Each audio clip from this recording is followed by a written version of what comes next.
death reported in the municipality of Cababayan due to landscape EOC records, 104 evacuees and 157 affected families.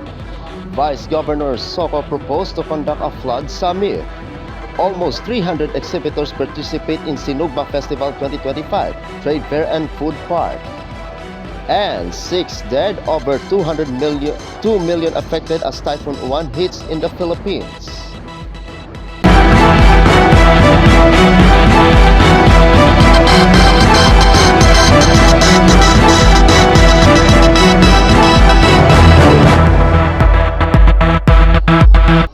Good evening, I'm Apolinario, 30 Dignadisi Valencia, and this is Philippine Headlines.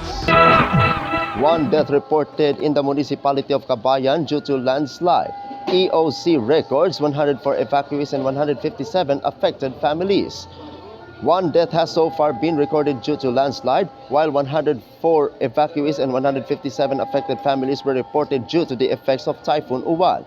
On November 10, 2025 at 3:15 a.m., the Cababayan Emergency Operations Center or EOC received a report from the Barangay DRRMC of a landslide that struck a residential house in Tinalib, Balyay, Cababayan, in Cababayan. However, initial response efforts were hindered by the impassable road conditions. It was until 7:30 a.m. when the access roads were cleared that the Incident Management Team or IMT was able to deploy response teams to the site.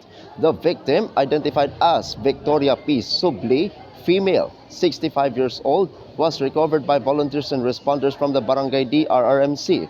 Confirming the investigations, the landslide triggered by the typhoon's heavy rainfall buried the first floor of the two-story house where the victim was sleeping.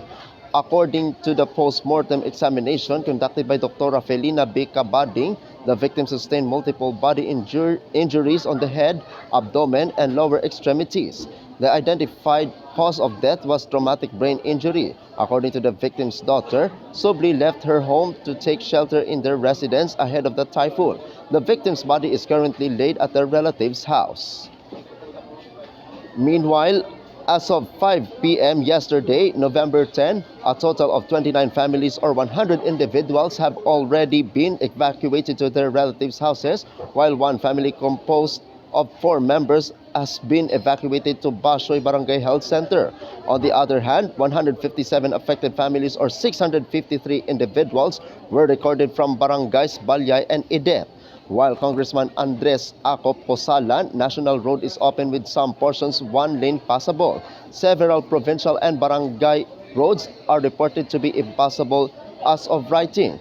Ambangeg, Palansab, Babalak, Sokong, and Kaling Provincial Road or Abukot, Nanchupit, and Sokong Bukaw sections. In Edet, Baay Sedong, Mongoto Road along Mongoto Elementary School, Taaw Liang Barangay Roads, and RJ Bakantoning, Tidan Takitak, Mokgao, Gawa Bagto Akikyan, and Gawa Bakanganga Farm to Market Roads in Balyay, and Ekip Apunan Farm to Market Roads in Cababayan Barrio. Additionally, several infrastructures have sustained damages, including Datuan Footbridge in Barangay Edet, Bisang Beshes, tramline in Barangay Duacan, St. John the Evangelist Church in Barangay Pasco, and Holy Family Church in Barangay Balyay. The status and extent of damages in other barangays are still for verification. As per latest DOST Pag-asa report issued yesterday at 5 p.m. in Typhoon Uwan continues to weaken while moving away from Ilocos region and was last spotted at 175 kilometers west of Sinait, Ilocos Sur, while moving northwestward at 10 kilometers per hour. The municipality of Cababayan is currently under tropical cyclone wind signal number 2 with gale force winds at 62 to 88 kilometers per hour and potential impacts from minor to moderate threats to life and property. With the prevailing weather condition, the municipal EOC is still under red alert, while response teams are on standby, ready to be deployed as needed. It is also emphasized that as per Mines and Geosciences Bureau or MGB advisory, residents who have been evacuated shall wait for clearance from the local government before returning to their respective homes. In Visayas, Vice Governor Soko proposed to conduct a flood summit. Vice Governor Glenn Soko proposes the idea of a flood summit where key stakeholders and government agencies can address the major flooding issues affecting Cebu. This includes the creation of a multi-sectoral task force that would monitor in Metro Cebu Integrated Flood and Drainage System Master Plan. SOCO previously called on authorities to implement the long-delayed master plan following the onslaught of Typhoon Tino, where flash floods claimed hundreds of lives in the province. In Mindanao, almost 300 exhibitors participate in Sinugba Festival 2025 Trade Fair and Food Park. More than 300 exhibitors have participated this year in the Sinugba Festival 2025 Trade Fair and Food Park in the municipality of Midsaya. This was confirmed by Local Economic Development and Investment Promotions Officer Jasmine Arabis. More than 300 exhibitors came from different parts of Mindanao.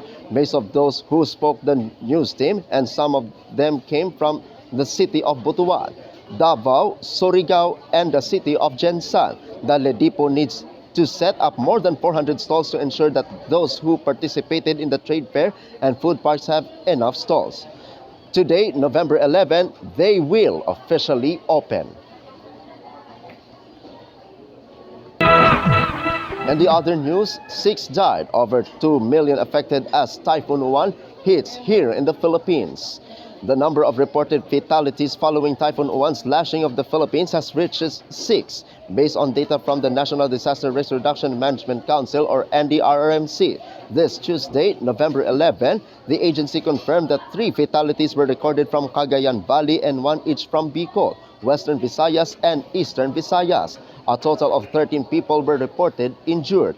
As a result, more than 2 million individuals, or the equivalent of more than 600,000 families in the Ilocos region, Cagayan Valley, Cordillera Administrative Region, Central Luzon, Metro Manila, Calabarzon, Mimaropa, Bicol, Western Visayas, Negros Island Region, Eastern Visayas, Zamboanga Peninsula, Northern Mindanao, Caraga, and the Bangsamoro Autonomous Region in Muslim Mindanao are now affected.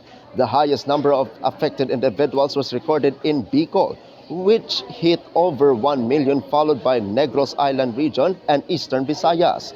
Of the affected families, over 200,000 are still in evacuation centers, while the rest, over 78,000 families, are sheltering in other areas. In the agency's damage assessment, over 4,000 houses were reported damaged, of which over 3,000 were slightly damaged, while over 700 were destroyed. When it comes to power supply, power outages are still being widely experienced in 394 areas hit by the typhoon.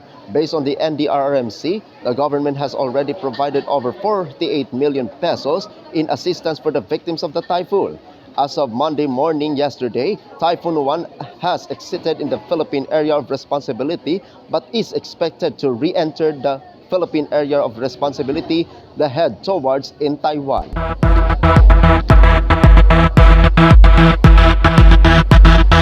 And that is Philippine Headlines this Tuesday, November 10, 2025. I'm Apolinario 30 Dignadice Valencia, and this is Salakot Online Broadcasting Network.